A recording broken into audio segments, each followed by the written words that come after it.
महिलाओं को वोट देने का अधिकार देने वाला बना।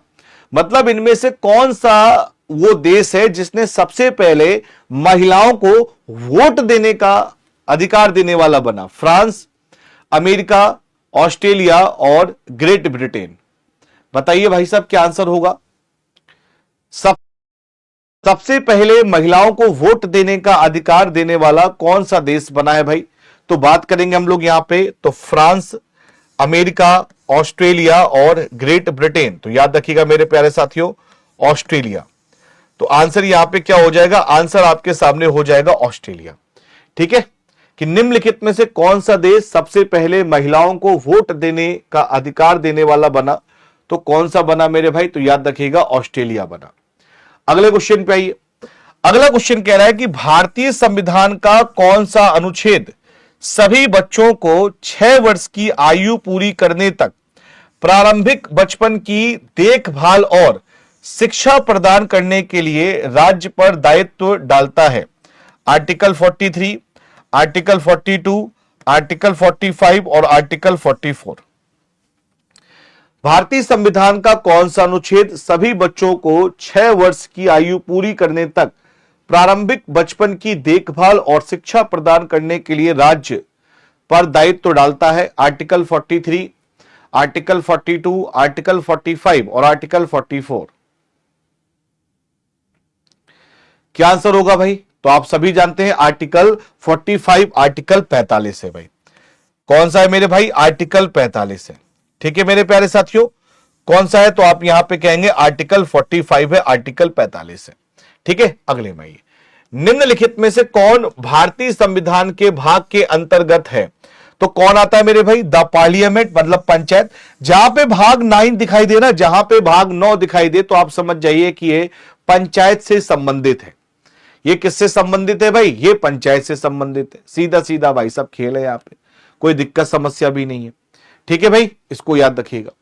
अगले क्वेश्चन की तरफ बढ़ेंगे कि तो बंधुआ मजदूरी समाप्त करने के लिए अधिनियम कब बनाया गया? 1972, 1974, 1976, 1978। बंधुआ मजदूरी समाप्त करने के लिए जो अधिनियम था उसे कब बनाया गया भाई?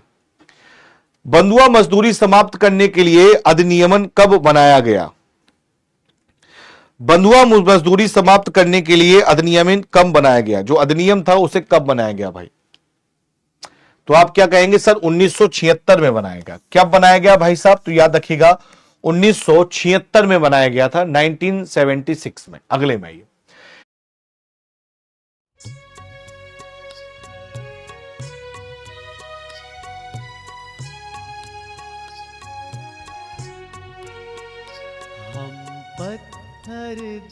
Incoming voice call from +91-834-029-5468 on SIM Airtel. हम पत्थर दिल के लोहे। 103वां भारतीय संवैधानिक संशोधन किससे संबंधित है? मुस्लिम महिलाएं, आर्थिक रूप से कमजोर सामान्य श्रेणी को आरक्षण, अंतरराज्यीय नदी जल विवाद और उपरोक्त में से कोई नहीं।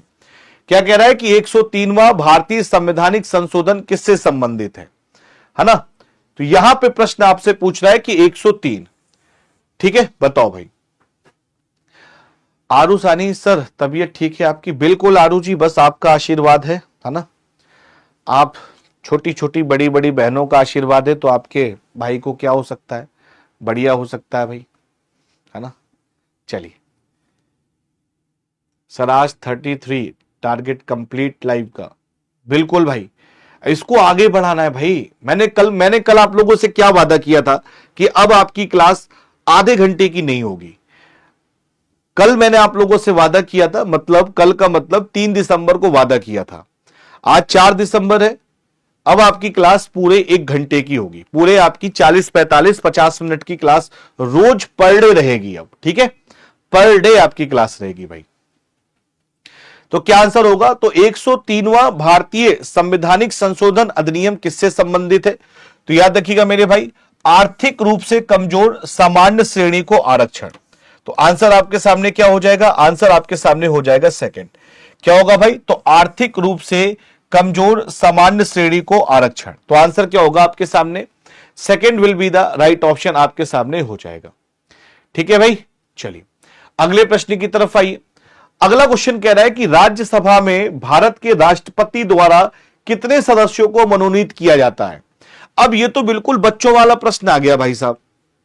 अब यह कैसा प्रश्न आ गया, बिल्कुल बच्चों वाला, कि भाई राज्यसभा है और उसमें भारत के राष्ट्रपति कितने सदस्यों को मनोनीत करते हैं, कितने सदस्यों को मनोनीत करते हैं, 15, 12, 2 और 5, 15, 12, 2 और 5। तो आंसर क्या होगा भाई, तो आंसर याद रखिएगा आप लोग कि सर 12 सदस्यों को मनोनीत करते हैं। कितने सदस्यों को मनोनीत करते हैं, तो मेरे प्यारे साथियों 12 सदस्यों को मनोनीत करते हैं। राज्यसभा में भारत के राष्ट्रपति कितने सदस्यों को मनोनीत करते हैं, तो मेरे प्यारे साथियों 12 सदस्यों को मनोनीत करते हैं। में किसी राज्य के राज्यपाल के रूप में नियुक्ति के लिए निर्धारित न्यूनतम आयु सीमा कितनी है। The minimum age limit for appointment as governor of state in India कितनी है भाई। तो राज्यपाल कोई किसी राज्य का बनता है तो उसकी एज 35 वर्ष की होनी चाहिए भाई। अगर कोई राज्यपाल बन रहा है तो उसकी आयु कितनी होनी चाहिए, 35 वर्ष की उसकी एज होनी चाहिए भाई। भाई अगर कोई राज्यपाल किसी राज्य का बन रहा है तो उसकी एज कितनी होनी चाहिए, 35 वर्ष होनी चाहिए। न्यायपालिका की स्वतंत्रता का एक पहलू क्या है। 22 तक पढ़ाई, 25 में नौकरी, 26 में शादी, 30 में बच्चे एंड 45 में रिटायरमेंट। 45 पे रिटायरमेंट, ये कैसे? Fire bro fire, financial independence, retire early. अभी आप स्टॉक्स डाउनलोड कर and start your investment journey to retire early. Complete opening your Upstox account today. यहाँ stocks, mutual fund, gold, IPO सब मिलता है। Investment in securities market are subject to market risks. Read all the related documents carefully before investing.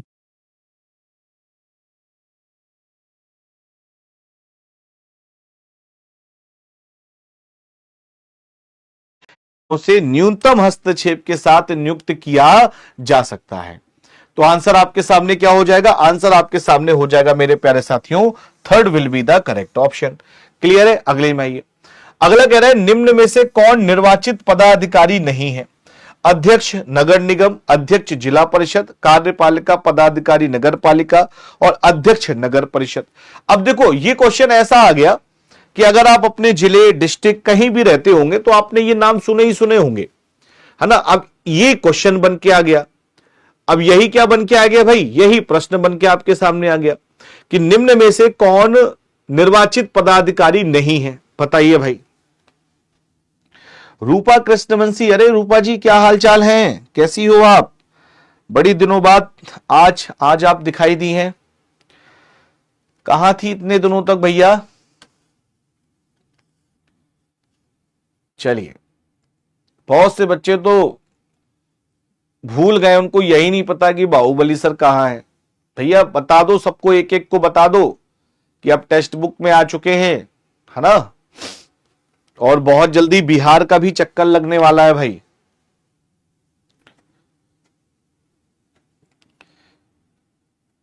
Shweta Gupta, sir आज मेरा first class है। चलिए ईश्वर आपको हमेशा प्रसन्न रखेगा, आपकी पहली क्लास से ही आज से शुरुआत है।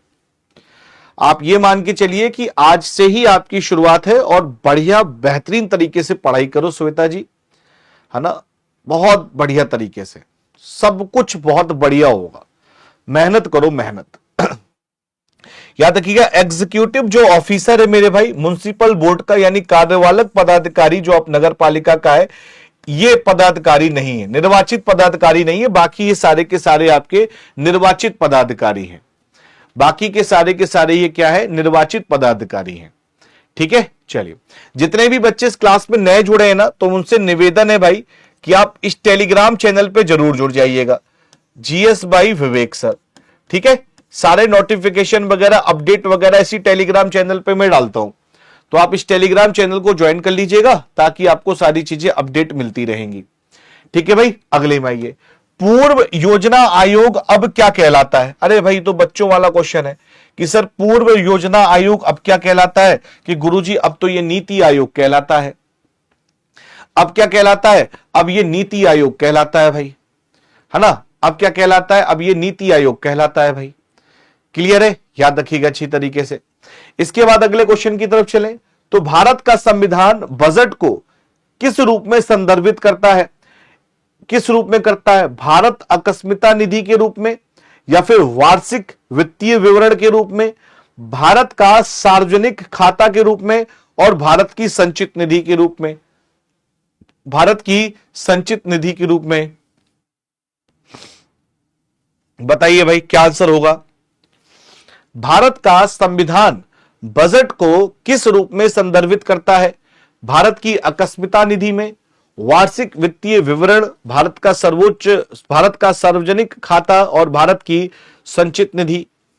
तो आंसर आपके सामने क्या हो जाएगा? आंसर आपके सामने हो जाएगा एनुअल फाइनेंशियल स्टेटमेंट, यानी आप कहेंगे वार्षिक वित्तीय विवरण। क्या कहेंगे भाई आप लोग यहां पे? वार्षिक वित्तीय विवरण। यहां पे अगले में ये सर्व शिक्षा अभियान भारत सरकार का एक प्रमुख कार्यक्रम है जो आयु वर्ग के बच्चों को मुफ्त और अनिवार्य शिक्षा प्रदान करता है। तो आप सभी लोग जानते हैं सर 6 से 14 वर्ष की आयु के बच्चों को, कितने वर्ष की आयु के बच्चों को? तो आप सभी लोग जानते हैं कि 6 से 14 वर्ष की आयु के बच्चों को होता है भाई, 6 से 14 वर्ष की आयु के बच्चों के लिए होता है ये। क्लियर है भाई? 6 से 14 वर्ष की आयु के लिए। सिंह अमित आरा डी, बहुत बढ़िया भाई, सिंह अमित बहुत बढ़िया। चलिए भाई अगले क्वेश्चन पे आइए। भारतीय संविधान में मौलिक कर्तव्यों के समावेशन के समय केंद्रीय विधि और न्याय मंत्री कौन थे? क्वेश्चन क्या कह रहा है कि भारतीय संविधान में मौलिक कर्तव्यों के समावेशन के समय केंद्रीय विधि एवं न्याय मंत्री कौन थे? तो याद रखिएगा मेरे भाई HR गोखले थे। कौन थे भाई? तो याद रखिएगा HR गोखले नाम था इनका। क्या नाम था मेरे भाई? HR गोखले नाम था। ठीक है अगले में आइए। संविधान के किस अनुच्छेद के तहत भारत का सर्वोच्च न्यायालय मौलिक अधिकारों के प्रवर्तन के लिए एक रिट जारी कर सकता है? जब भी कभी रिट की बात आती है, जब भी कभी रिट की बातें हम लोग यहां पे देखते हैं तो आप क्या कहेंगे? सर रिट संबंधित जो आर्टिकल है वो है आर्टिकल 32, आर्टिकल 32 है भाई। कौन सा है? आर्टिकल 32 है, आर्टिकल 32 है आपका। जब भी कभी रिट संबंधित बात आएंगी तो आर्टिकल 32 है भाई साहब। अगले में आइए। अगला क्वेश्चन कह रहा है भारतीय संविधान के किस भाग में आपातकालीन प्रावधान है?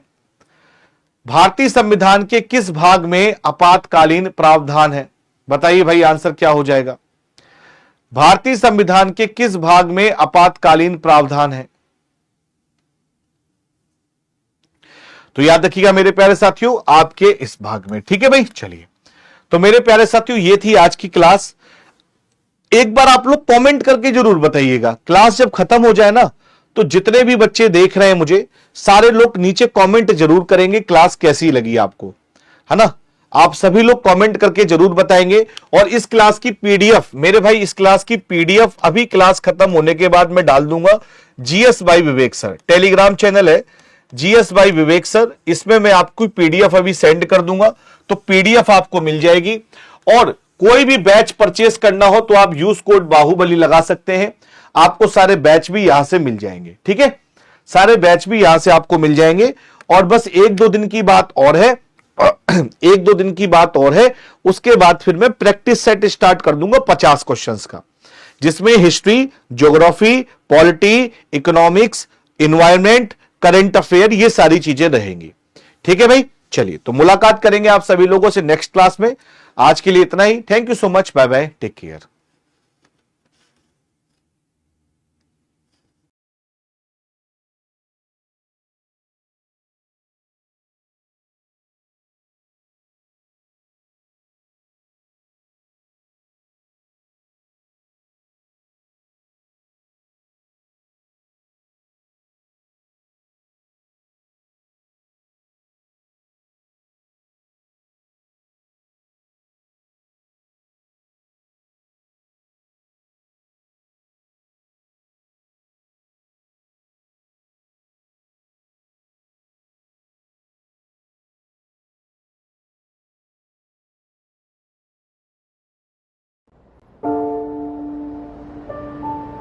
Our goal is to make high-definition touch feedback accessible, building a world where everyone can afford access to a mask that actually protects them. Empower people to take more steps every day.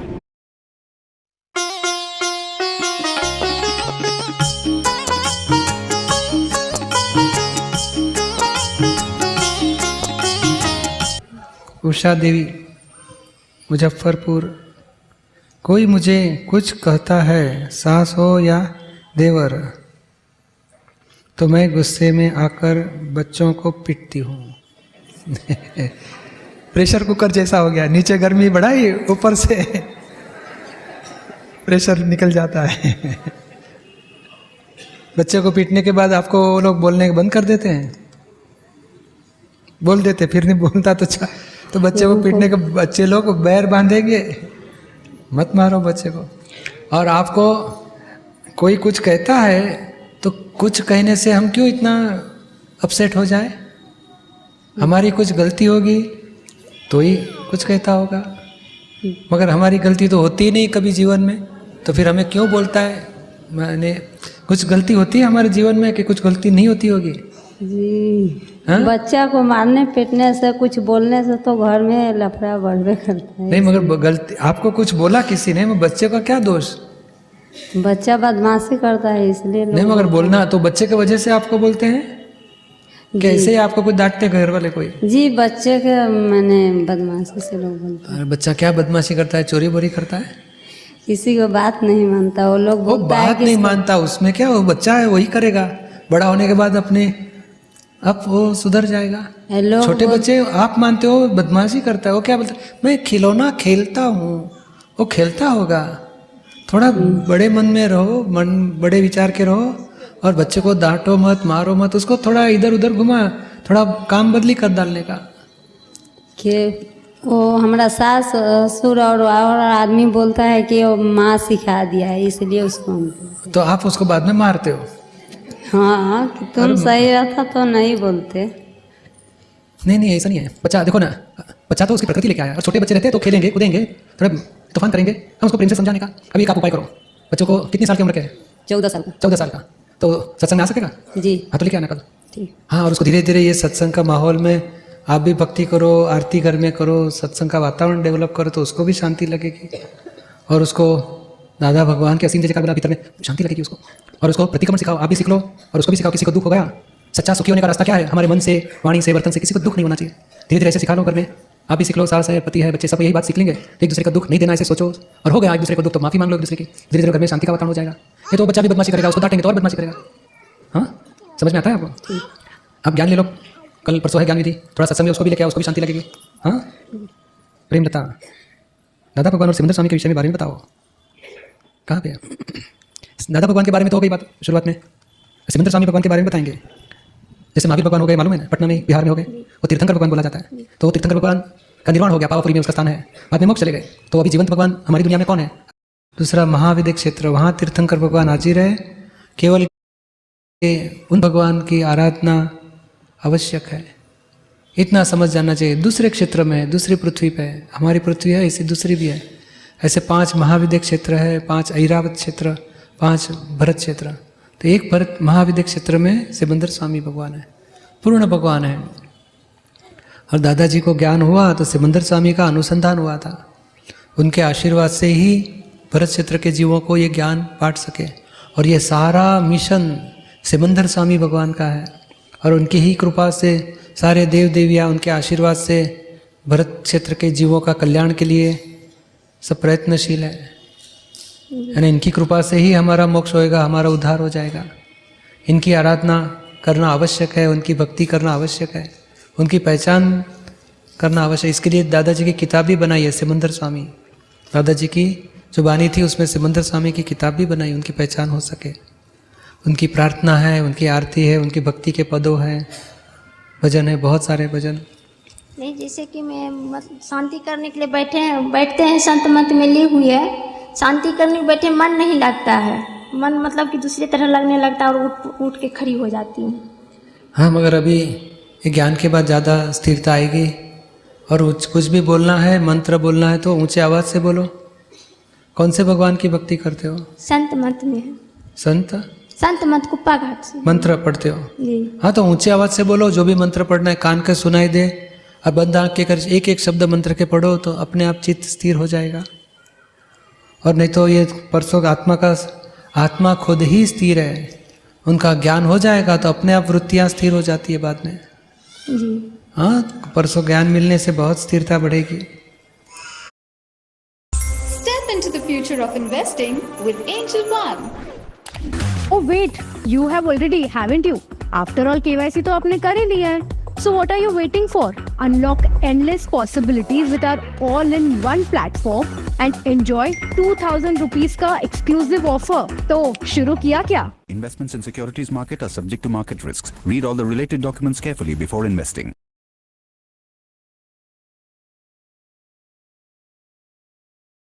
Hey, move over, turkey, and make some room for some salmon this Thanksgiving. In fact, today I'm making a salmon Wellington that is so gorgeous and will look so perfect on that Thanksgiving table that you'll be giving thanks to me for teaching you how to make it. Now, usually with beef Wellington, we use mushrooms for the filling. In this case, we're going to be using spinach as the main filling. But first, we're going to chop up an onion. Let's saute that with some butter. Add the garlic. Squeeze the spinach. And add it to the pan. Now the cream cheese goes in there.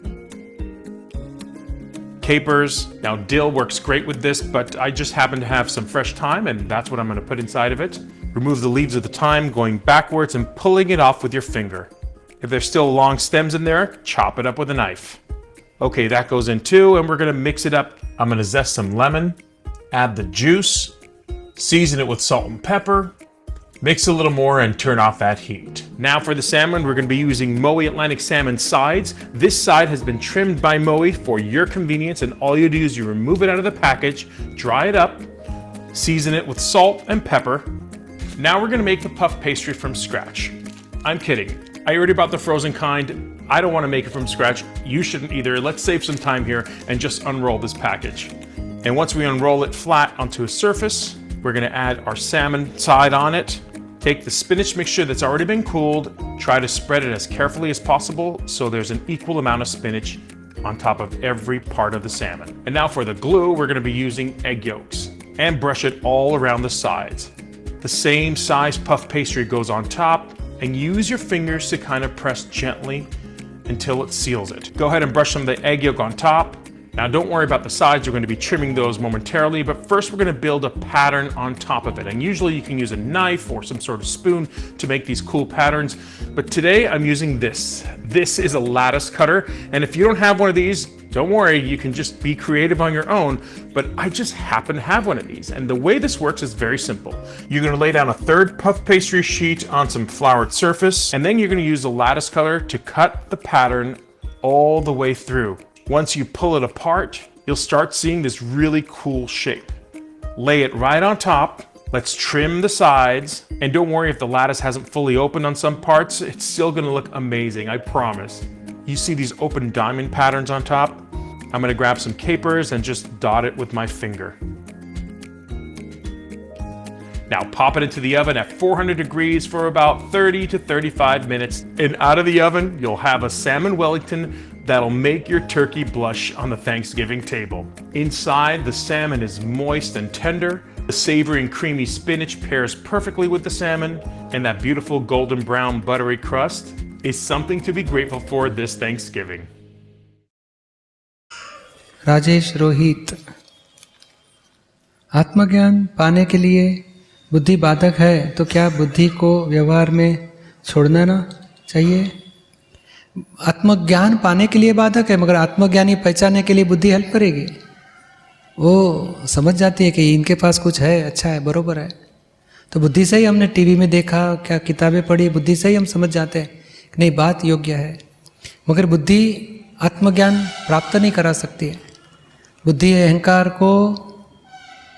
बुद्धि को आत्मज्ञान प्राप्त करने के time अहंकार को हम समर्पण कर देते हैं आत्मज्ञानी के चरणों में, और आत्मज्ञान की प्राप्ति कर लेते हैं। और बाद में जो बुद्धि बचती है, डिस्चार्ज बुद्धि या अहंकार, सब वो संसार व्यवहार को, जो भी प्रॉब्लम आ गई उसको सॉल्यूशन के लिए वापरो।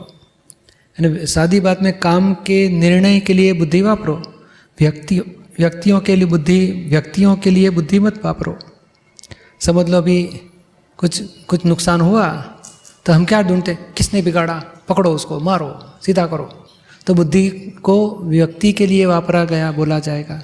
अभी नुकसान हो गया तो उसको कैसे सुधार सकते हैं, कैसे सुलझा सकते हैं, वो सोचो, तो बुद्धि को काम के सॉल्यूशन के लिए वापरा बोला जाएगा। तो बुद्धि काम के निर्णय के लिए वापरना है, काम के प्रॉब्लम के सॉल्यूशन के लिए वापरना है। व्यक्तियों को दुख देने के लिए नहीं वापरना चाहिए, व्यक्तियों के दोष देखने के लिए बुद्धि को नहीं वापरना चाहिए, नहीं तो फिर बुद्धि का दुरुपयोग हो जाएगा, नुकसान हो जाएगा, कर्म बंधन बढ़ता है बाद में। समझ में आया? आता है। बाकी बुद्धि संसार व्यवहार चलाने के लिए बाधक नहीं है, वो तो संसार व्यवहार सॉल्यूशन के लिए अच्छी है, पर मोक्ष के लिए ज्ञान की ज़रूरत है। बुद्धि से ऊपर ज्ञान है, ज्ञान मिल गया तो आत्मा का ज्ञान में रह के मोक्ष मार्ग में हम प्रगति भी कर सकते हैं, और व्यवहार के छोटे मोटे प्रॉब्लम के लिए बुद्धि का इस्तेमाल करके सॉल्व करने का। समझ में आया आपको? समझ में आ गया। प्रवीण, भारत देश आध्यात्मिक क्षेत्र में अन्य देशों के अलावे काफ़ी आगे है। जैसे गौतम बुद्ध को बोध गया में ज्ञान की प्राप्ति हुई, विवेकानंद, रामकृष्ण परमहंस भारत के ही हुए, तो वे तो ज्ञान विधि नहीं देते थे, तो क्या लिखा है? हो गई, दीपक को माला नहीं बनाया चाहते थे, वो एक दीपक से कई दीपक के माला नहीं बनाना चाहते थे। वो बराबर है, मगर वो ज्ञान उनके पास दूसरा प्रकार का था, समाज सेवा का ज्ञान, भक्ति का ज्ञान था। या बुद्ध भगवान को बुद्धि का टॉप लेवल पे बुद्ध भगवान गए, तो बुद्ध भगवान को वो ज्ञान था, और महावीर भगवान को केवल ज्ञान था। दादा भगवान को जो ज्ञान हुआ वो केवल ज्ञान के नज़दीक का था, आत्मज्ञान, पूर्ण आत्मज्ञान, और केवल ज्ञान थोड़ा बाकी रह गया। तो ये ज्ञान अलग था, और ये दुनिया के जो ये संत महंत है उनको ज्ञान अलग था। तो वो तो खुद का ज्ञान ऐसा रहता है कि वो दूसरे को नहीं। रामकृष्ण परमहंस ने विवेकानंद को बांटा ही है, विवेकानंद के थ्रू भी कितने लोगों को शांति मिली, समाज सुधारणा भी हुई। यानी थोड़े प्रकार में वो लोग बांट सकते हैं, और ये कोई अलौकिक ज्ञान प्रकट हुआ और सारी दुनिया का पुण्योदय जागा है, तो ये ज्ञान बांट सके और सभी को आत्मज्ञान मिल सकता है। बाकी जनरली इतना बड़ा होता नहीं है कभी। कोई संत महंत बड़े होते हैं, उनके प्रवचन चलते हैं थोड़े साल, और धीरे धीरे प्रख्याति में आते हैं और ख़त्म भी हो जाता है। पर ये कुछ दुनिया की पुण्य जागी है बहुत बड़ी, और कितने लाखों आदमी को ये ज्ञान पहुँचे, ऐसा कुदरती रूप से निमित्त हुआ है। ये पौद्गलिक चीज़ नहीं है, प्राकृतिक चीज़ नहीं है। प्राकृतिक चीज़ हमेशा बढ़ेगी और ख़त्म हो जाएगी, प्रख्याति में आएगी और ख़त्म हो जाएगी। ये प्रकृति से पर की बात है, आत्मा तत्व की बात है, और ये कोई मालिकी वाला चीज़ नहीं है, मालिकी बिना वाली बात है। इसके लिए अपने आप ख्याति से बढ़ते जाएगी, लाखों आदमी ये ज्ञान पा सकेंगे, अपने आप हो जाएगा, किसी को करना नहीं पड़ेगा। और जब तक ये आत्मज्ञान पाने के लिए पात्र जीव है, वहाँ तक प्रगट और प्रत्यक्ष दीपक, प्रगट प्रत्यक्ष ज्ञान वाला कोई ना कोई जीवंत रहेगा और आत्मज्ञान की प्राप्ति कराते रहेंगे। यानी ये लिंक, प्रगट की लिंक, प्रत्यक्ष की लिंक चालू ही रहेगी जब तक पात्र जीव है वहाँ तक। दादाजी ये बताते थे, यहाँ से जितने भी पात्र जीव है, पुण्यशाली जीव है, सबको महाविद्य क्षेत्र में सिमंदर स्वामी के पास पहुँचा देंगे। बाद में कोई जीव बचा ही नहीं सिमंदर स्वामी के पास पहुँचने की लायकात वाला, बाद में प्रत्यक्ष की लिंक भी पूरी हो जाएगी। यानी यहाँ तक ये अक्रम विज्ञान से सारी दुनिया का कल्याण होने वाला है। आपको माफिक आ गया? आपको पसंद है वो बात? जी हाँ। तो अच्छा है ना जी। तो क्या हरकत है? ये जो जिस एक दीपक से दूसरा दीपक होने दो। हमें तो आत्म जगत में शांति बढ़े, ऐसे रास्ता होना चाहिए कोई भी निमित्त से। ये क्या पूछना चाहिए? भारत के लोगों अन्य देश जैसे अमेरिका, ब्रिटेन, रूस आदि भारत से शिक्षा के मामले में, वैसे के पैसे के मामले में आगे है, तो क्या भारत के आध्यात्मिकता काम नहीं करेगी? नहीं, ये टाइम की बात है। अभी हमारा हिंदुस्तान का टाइम ऐसा आ गया है। दादाजी बताते 2005 के बाद हिंदुस्तान सारा वर्ल्ड का केंद्र हो जाएगा। उतना ऊंचा हिंदुस्तान का विकास होने वाला है। दुनिया के लोग यहाँ सीखने आएंगे कैसे जीवन जिए, कैसे पति पत्नी शांति से रह सके, कैसे कमा सके, कैसे पढ़ाई करे, जीवन जीने की कला यहाँ सीखने आएंगे। अभी जैसे पहले के ज़माने में था ना काशी विश्वविद्यालय सब, जी हाँ। वो ज़माना वापस, उससे भी बढ़िया ज़माना अभी आ गया है। और थोड़ा कम यानी अप डाउन पीरियड आएगा, मगर भारत का ग्रोथ बहुत ऊंचा है अभी, बहुत अच्छे। भारत में 200-500 साल अभी अच्छे जाने वाले हैं। समझ में आया? जी हाँ। ये पुराने की बात छोड़ दो, अभी नई बात समझो। दुनिया का दादाजी बताते, भारत में सूर्योदय चालू हुआ और दूसरी जगह पे सूर्यास्त शुरू हो गया है। Thank you sir. Vijendra Singh, Patna. प्रतिष्ठित आत्मा और शुद्धात्मा में क्या अंतर है? प्रतिष्ठित आत्मा यानी क्या है? ये जो विजेंद्र सिंह है ना, वही प्रतिष्ठित आत्मा। पहले अज्ञानता से हमने मैं ही विजेंद्र सिंह हूँ, मुझे ये चाहिए, मुझे वाइफ चाहिए, मुझे पैसे चाहिए, मुझे बच्चे चाहिए, मुझे अच्छा घर चाहिए, करते करते सब भावना की थी, इच्छा की थी, उसे प्रतिष्ठा करते गए। तो पिछली लाइफ में अज्ञानता से जो भी प्रतिष्ठा की थी, आज ये विजेंद्र सिंह प्रतिष्ठित आत्मा स्वरूप से फल दे रहा है। और वापस अज्ञानता होती थी तो दूसरे जन्म का प्रतिष्ठित आत्मा हम तैयार करते थे। अभी ज्ञान मिल गया तो अभी नया प्रतिष्ठित आत्मा उत्पन्न होएगा। अब शुद्धात्मा हो गए। पहले अज्ञानता में जो आत्मा था उसको व्यवहार आत्मा बोला जाता है। व्यवहार आत्मा यानी मैं ही विजेंद्र सिंह हूँ और मैं ही करता हूँ, वो अहंकार वाली स्थिति वो भी। और बाद में मुझे ये चाहिए, वो चाहिए, ऐसा ये चाहिए, वो चाहिए, वो मानते गए, उसे हम भावना करते थे, वो प्रतिष्ठित आत्मा खड़ा करते थे। अभी ज्ञान मिलने से व्यवहार आत्मा की अज्ञानता चली गई और ज्ञान हुआ मैं ही शुद्ध आत्मा हूँ। नई प्रतिष्ठा स्टॉप हो गई, पुराने विजेंद्र सिंह प्रतिष्ठित आत्मा भी डिस्चार्ज हो रहा है, उसका संभाव से निकाल कर देने का है। समझ में आया आपको? दिव्यांग कौन होता है? वो जो अपने पैरों पर खड़ा होता है,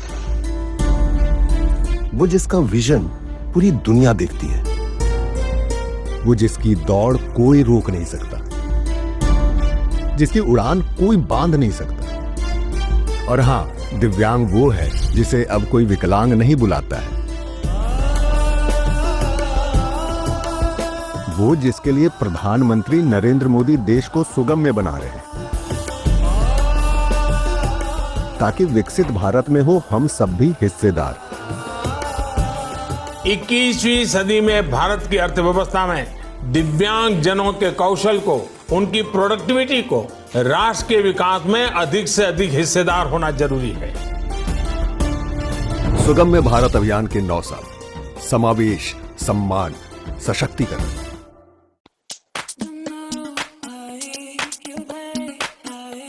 Are you a busy professional who needs to stay productive on the go?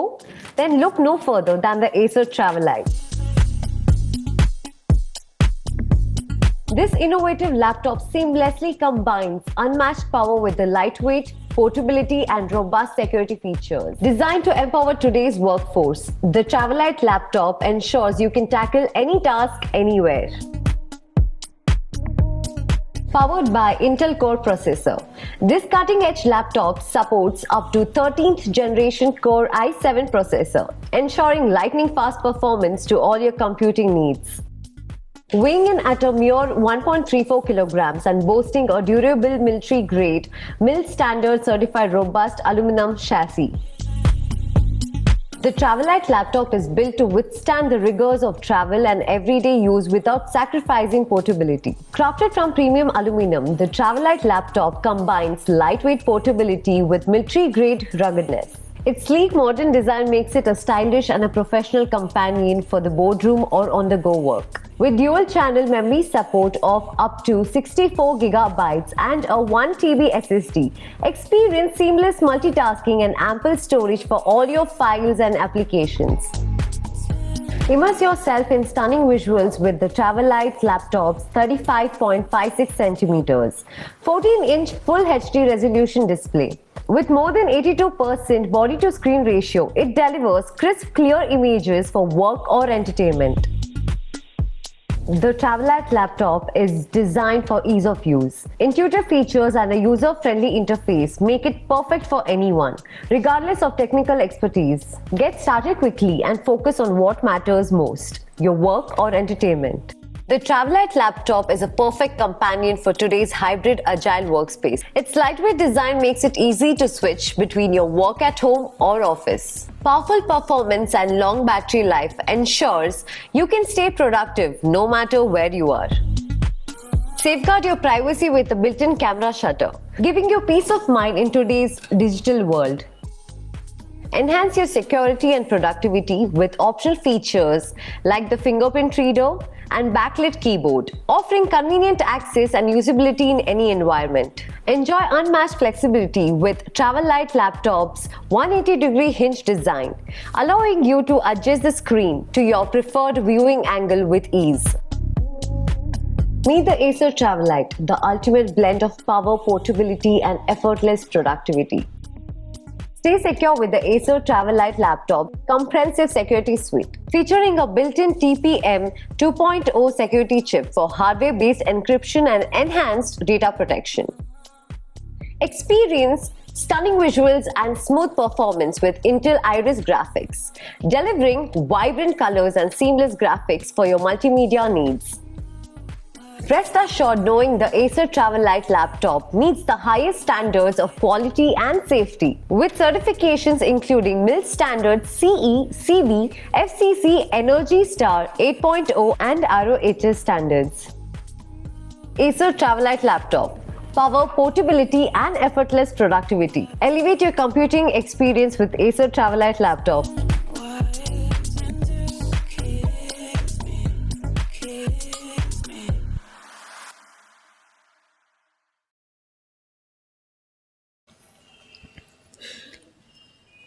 भाव कर्म, द्रव्य कर्म और नो कर्म में क्या अंतर है? भाव कर्म यानी मैं ही विजेंद्र सिंह हूँ, मैं ही करता हूँ, और क्रोध, मान, मोह, राग, द्वेष, अहंकार, ममता वही भाव कर्म है। अज्ञानता से क्रोध, मान, मायालोभ हो जाते हैं, वो भाव कर्म बोला जाता है। और भाव कर्म से परमाणु चार्ज हो जाते हैं, और चार्ज परमाणु आवरण रूप रहते हैं से आत्मा के ऊपर। वो आवरण का स्वरूप ज्ञानावरण, दर्शनावरण, मोहनीय, अंतराय, नाम कर्म, गोत्र कर्म, वेदनीय कर्म, आयुष कर्म, ये 8 प्रकार के कर्म और द्रव्य कर्म बोला जाता है। जैसे चश्मे हैं, पीले चश्मे से पीला दिखेगा, नंबर वाले चश्मे से टेढ़ा मेढ़ा दिखेगा। तो ये आवरण है, उससे आदमी को मोह उत्पन्न होता है, ज्ञान के ऊपर आवरण आ जाता है, टेढ़ा मेढ़ा दिखता है, नेगेटिव दिखता है, सब आवरण ही हमें उल्टा बताता है। और आवरण में से सूक्ष्म में है वो, जब स्थूल में फल आएगा तो सूक्ष्म में से स्थूल आता है। जैसे बीज कितना छोटा रहता है, उसमें से बाद में पौधा उगता है, तो पौधे में बाद में फ्रूट आएंगे, कुछ न कुछ आएगा। तो ऐसे ये जो बीज है वो द्रव्य कर्म है, और उसमें से धीरे धीरे ग्रोथ होके रूपक में जो आता है फल, वो विचार स्वरूप होता है, वाणी स्वरूप है, वर्तन स्वरूप है, बुद्धि है, अहंकार है, चित है, वो सब डिस्चार्ज हो रहा है, वो नो कर्म बोला जाता है। नो कर्म यानी डिस्चार्ज कर्म। खाना, पीना, सोना, नहाना, धोना, नौकरी, धंधा, क्रिया करो, मंत्र करो, सब डिस्चार्ज, नो कर्म। नो कर्म कहाँ से आया? सूक्ष्म में से स्थूल हुआ। जैसे फिल्म रहती है स्क्रीन, और फिल्म का प्रोजेक्टर के उपयोग से हम देखें तो स्क्रीन के ऊपर दिखता है, तो स्क्रीन वाला नो कर्म बोला जाएगा, और फिल्म है द्रव्य कर्म। और जो बैठने वाला है वो देखते बाद में बोले गलत हो गया, ऐसा नहीं करना चाहिए, ये करे बरोबर है, मजा आ गई। तो राग द्वेष करता है वो भाव कर्म, नए कर्म बांध लेता है, नई फिल्म चित्र बना लेता है। दूसरी लाइफ में वो फिल्म खुलेगी तो रूपक में दिखेगा स्क्रीन के ऊपर, वो दिखता है नो कर्म। ये भाव कर्म फिल्म, द्रव्य कर्म फिल्म जैसा है, और देखने वाला राग द्वेष करता है तो फिर नया भाव कर्म उत्पन्न हो जाएगा।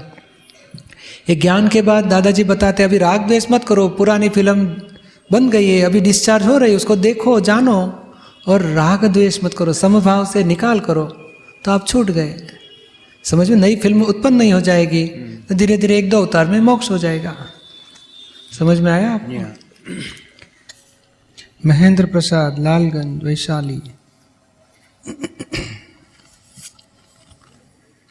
मैं शुद्धात्मा हूँ। यह मानव शरीर मेरा रिलेटिव है। जब नश्वर शरीर का अंत होता है तो जलकर राख मिट्टी में बदल जाता है। आत्मा परमात्मा में, नेचर में मिल जाता है। तो आगे जो उस मानव शरीर से अच्छा बुरा पाप पुण्य का भोग कौन भोगता है? आत्मा तो पावर है, प्रकृति है, वो तो भोगता नहीं है। तो शरीर तो जलकर नष्ट हो गया। कृपया मार्गदर्शन करें। इसमें ये बात जो बताई आपने, शरीर का अंत होता है, जलकर मिट्टी राख हो जाती है, वो बरोबर है। पर ये आगे बात है, आत्मा परमात्मा में, नेचर में मिल जाता है। आत्मा परमात्मा में, नेचर में, ऐसी बात नहीं है। एक्चुअली क्या होता है, दोनों आपका पीछे का भी जवाब देते हैं। क्या होता है, लास्ट श्वास जब चालू है, मृत्यु के टाइम, तो आत्मा तो वही का वही रहता है, उसके ऊपर आवरण है। तो ये स्थूल शरीर के हिसाब व्यक्तियों के साथ इस जीवन का जो पूरे हो गए, तो लास्ट श्वास में जब देह में से आत्मा निकल जाता है, तो आत्मा जब निकलता है उसके साथ कार्बन शरीर और तेजस शरीर, यानी electrical body and causal body and pure soul, ये निकल जाते हैं। और कॉजल बॉडी है वो दूसरे गर्भ में पहुंच जाते हैं। कॉजिस के हिसाब से उसको माँ बाप इफेक्ट में मिलेंगे, वो मिल जाएंगे, बाद में वो जगह पे पहुंच के ये फिजिकल बॉडी छोड़ देता है। तो लास्ट श्वास चालू है, उस टाइम पे जहाँ सर्च और ढूंढना चालू हो जाता है मुझे कहाँ पहुँचना है। तो कॉजल बॉडी जैसे मैग्नेट और नेडल रहती है, ऐसे अट्रैक्शन से अपने आप उधर पहुँच जाता है आत्मा, with causal body and electrical body. उधर पहुँचने के बाद माँ का गर्भ में पहुँच गया, बाद में फिजिकल बॉडी छोड़ देता है। मृत्यु, कर्मफल पूरे हुए, उसको मृत्यु बोला जाता है। अब ये जो इस शरीर से जो भी गुने किए, तो ये शरीर तो चल गया। यही है, यानी अहंकार कर्म बांधता भी है कर्ता भाव से, और भोक्ता भाव से अहंकार कर्मफल भुगतता भी है। आत्मा अलग है और शरीर अलग है, बीच में अहंकार खड़ा हो गया है, और अहंकार अज्ञानता से खड़ा हो गया। और शरीर की जो भी क्रिया करता है उसको मैं करता हूँ मानता है, वो कर्ता भाव से गुनाह कर लेता है। इसके लिए शरीर के बाद में दुख भुगतने पड़ते, तब वो भुगतने वाला भी अहंकार ही होता है। मुझे बहुत दुख गिरा, मैं दुखी हो गया।